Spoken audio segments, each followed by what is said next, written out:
2025 dial news ప్రేక్షకులకు ఆంగ్ల సంవత్సరాది శుభాకాంక్షలతో ఈ సంవత్సరము మనకు రాజు రవి. సో దానివల్ల ఏమంటే ఓవరాల్ మనకు ప్రకృతి పరంగా తీసుకున్నట్లయితే ఎండలు ఎక్కువగా కాసే అవకాశం ఉంది ఈ సంవత్సరము. అలాగే ఎరుపు రంగు పంటలు ఎక్కువగా పండుతాయి. సో మరీ ముఖ్యంగా ఈ సంవత్సరము సునామీ హెచ్చరికలు ఎక్కువగా ఉంటాయి.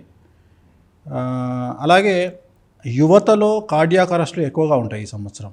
సో అది కొద్దిగా ఆలోచించుకోవాల్సినటువంటి విషయం. అలాగే ఈ సంవత్సరం షష్టగ్రహ కూటం వస్తుంది కాబట్టి స్కిన్ రిలేటెడ్ కానీ, బోన్ రిలేటెడ్ కానీ, ఐ రిలేటెడ్ కానీ ఏదైనా ఒక వైరస్ లాంటిది, మంకీ ఫాక్స్ లాంటిది ఏదైనా దాడి చేసే అవకాశం ఉంది. జనాల మీద జాగ్రత్తగా ఉండాలి. తులారాశి ఆదాయం 11, వ్యయం 5, రాజపూజ్యం 2, అవమానం 2. ఈ సంవత్సరం కనుక తీసుకున్నట్లయితే తులారాశి వారికి 100కు 100% అనుకూలంగా ఉంది. విద్యార్థులకు, ఉద్యోగస్తులకు, రాజకీయ నాయకులకు, రైతులకు, వ్యాపారస్తులకు పూర్తి స్థాయిలో అనుకూలంగా ఉంది. 100కి 100%.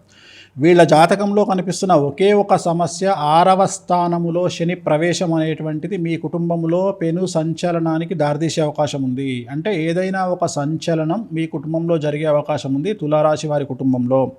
మరి ఎటువంటి సమస్య కూడా లేదు, ఆ ఒక్క పాయింట్ మాత్రమే కనిపిస్తూ ఉంది. జాగ్రత్తగా ఉండండి. అలాగే ఈ తులారాశి వారికి సంబంధించినటువంటి రెమెడీ అంటే నలుపు రంగు దుస్తులకు దూరంగా ఉండండి. తిరునల్లార్ శనీశ్వర ఆలయంలో ప్రత్యేకమైన శని పూజ నిర్వహించుకోవడం ద్వారా సమస్యల నుండి బయటపడతారు.